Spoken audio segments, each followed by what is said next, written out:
euro currency opens up the week moving higher, getting north of 115 for the first time since November of 2021. It's a long time.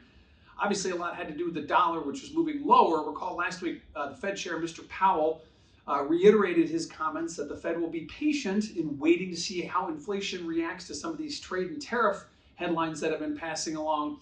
That has pushed the dollar lower. However, the market continues to price in more rate cuts as soon as June of this year, ultimately creating that tug of war between the Fed and the market. But the euro has benefited from that, rallying over 11% in just over the last couple of months. And this despite the fact that the ECB just cut rates and is expected to cut rates again down the road.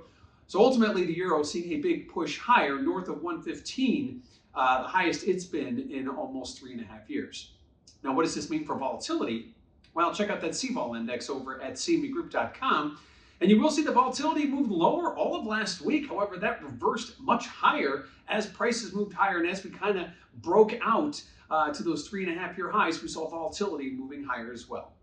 Lastly, let's talk about positioning and what are speculators doing? Well, as of last Tuesday, speculators were adding to their net long positions. In fact, speculators now are at their longest that we've seen them since going back to September of last year.